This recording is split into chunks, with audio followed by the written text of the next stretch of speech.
With a 16-point lead at the top of the table, it's been a matter of when, not if, Manchester City secure the Premier League title. Well, the when could be today, and their match is one of 8 crucial games over the next 90 minutes. Frank Lampard and Danny Murphy are here to dissect and reflect. So victory in the Manchester derby would secure the Premier League title with 6 games to spare after a season of sustained brilliance.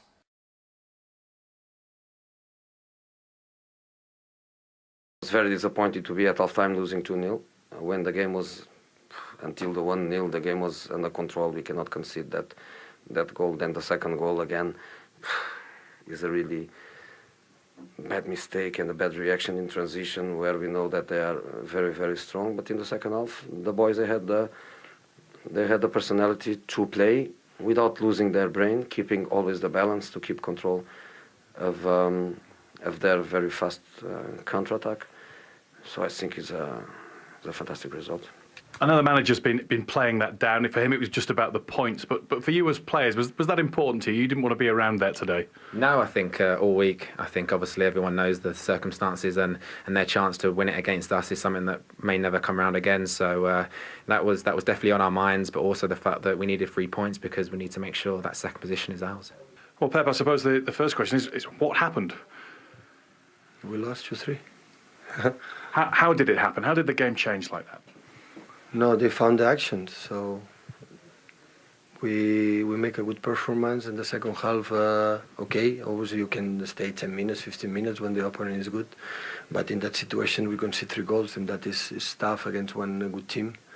But and after that we recover, we go, we try it, and we could not win. Okay, so it's. Hopefully will not be too much damage until the next Tuesday, but we have to stand up and heads up and move forward. We're devastated. We was strolling in the first 45 minutes, and then obviously they nicked a goal, and then it seemed to spiral out of control for about 5 or 10 minutes, and then the end result was what you seen. We ended up losing the game. We are a bit better than what people think. The players, they are a bit better than what some people say. The manager is a little bit better than what some people say. We deserve a little bit more respect than people give. Well, I think they'll get respect. Football, you just never know. What an extraordinary game. It was a great game. I think Manchester City was sensational in the first half. I think they probably could have been 3 or 4 goals to 0 at half-time, the way they played, created a lot of chances. But Manchester United reaction was first class. Came out a different team, more energy, more forward thrust, probably these 2 goals.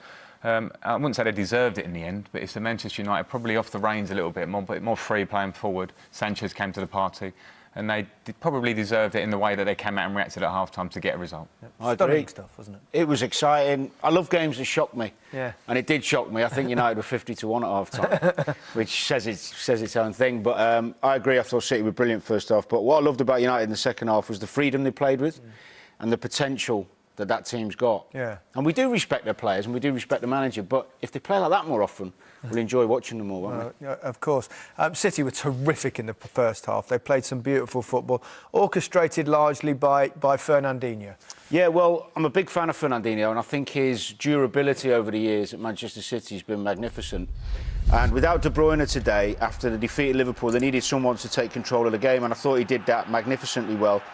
Unlucky here, another good through ball. People think of Fernandinho a lot in that defensive role, and he is very good at spotting danger and intercepting, but he's also very calm on the ball, technically very gifted. He's got a bit of everything. Sometimes you don't actually appreciate somebody's quality till you play against him, and he gave me the run around a couple of times, actually. Not the only one.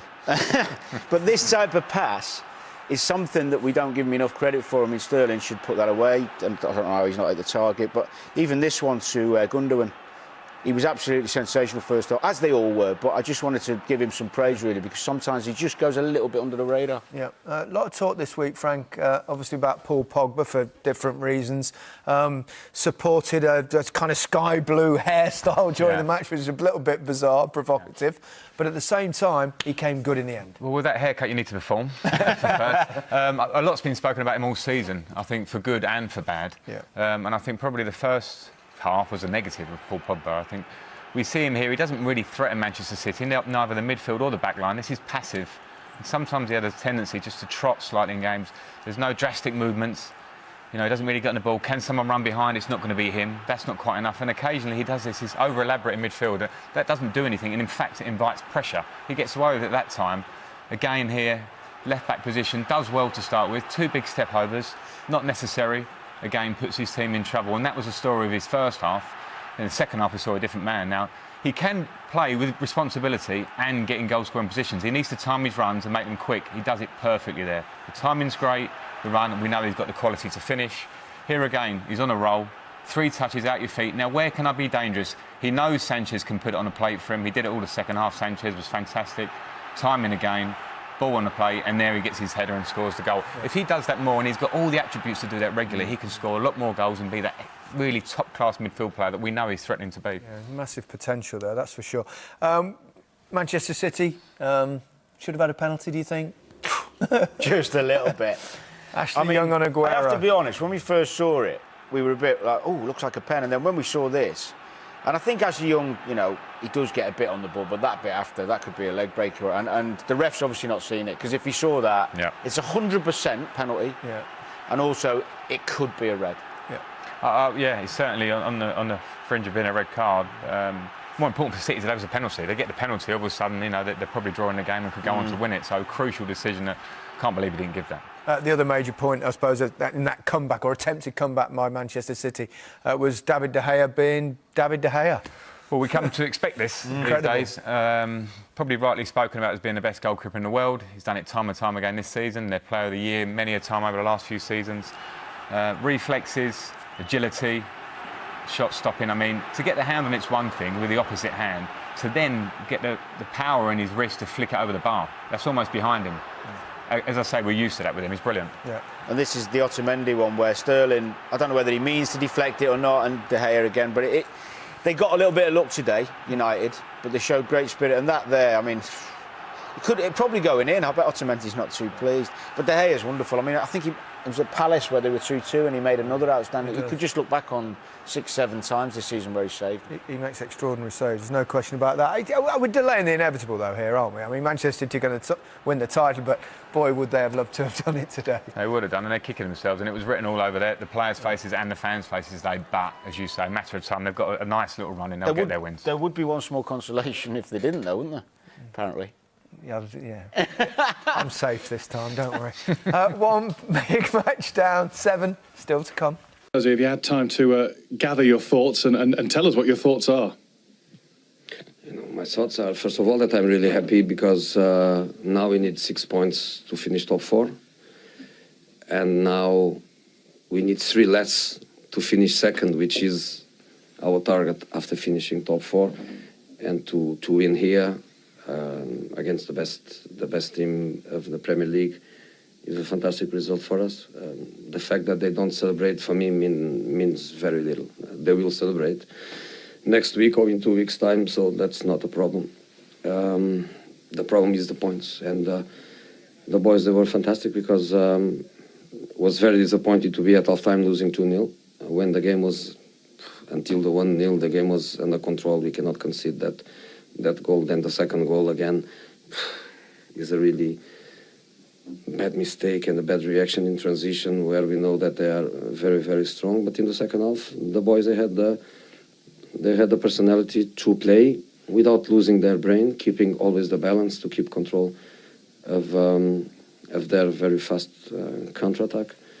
So I think it's a fantastic result. Can you give us a window into your dressing room at half-time? What changed? How did it change? I told to my midfield players for not to change, because I was really happy with the way they were playing. We were moving and having the ball much more than normally a team has against Manchester City. I think Paul, Herrera and Matic, they were very, very confident with the ball and moving the ball. I needed more from Jesse and Alexis to come in between the lines and to give us solutions to connect the game with the attacking line, which they did. I needed a bit more confidence from my defenders to play, because they were a bit scared in the beginning of the game.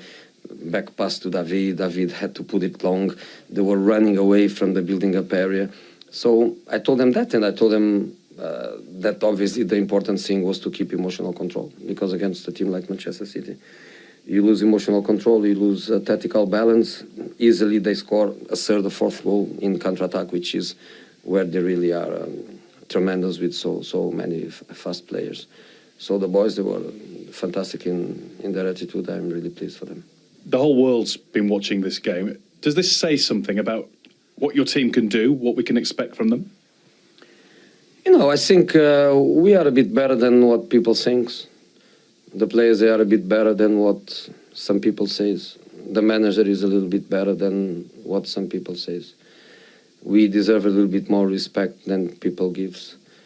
But in the end, we are doing our job. We have all in the dressing room a fantastic relation with each other and with the board and the owners. We are calm. We know that we have to keep working and trying to improve all the time. And this season, we are not fighting for the title because Manchester City was the best team and won so many consecutive matches that they gave no chance for an approach. But we are going to try to be the second best team. For the fans, this win and the Liverpool win the other week will be really sweet ones. Is it honestly nothing extra for you? Is it just another win? It's extra for me because I have the feeling for the fans. They are our supporters. They are the real people that makes Manchester United what Manchester United is. So of course we have a special feeling. But honestly, today I was not even thinking about them winning the title or not winning because they're going to win it. I was thinking about points, and when I saw Liverpool results, we have a chance at least not to lose points against Liverpool, and so. Important. We have 3 matches at home. We need 6 points to finish top 4, but we want more. We want to finish second. Stoke City started the day 3 points from safety, and victory against Spurs would certainly help their survival cause. The omens aren't good for Paul Lambert's side, though. Spurs have won their last 4 league games against Stoke by a 4-goal margin. Martin Fisher, watch this one. And of course was so tough, but the quality was great. Maybe no a fantastic game, but the performance was solid. I can't ask any more for the level of performance. I thought we were outstanding against a really, in my opinion, really top side, and they're difficult to play against because I think they're dynamic. But I've got to say, my own team I thought were fantastic. Until it's mathematically impossible, we carry on fighting, but I still believe we've got enough to do it, and there's enough games, hopefully in the coming weeks we can pick up some points. No doubt that Christian Eriksen got the first goal. Some debate over who got the second. Christian took the free kick. Harry claims a touch. Who do you think scored it?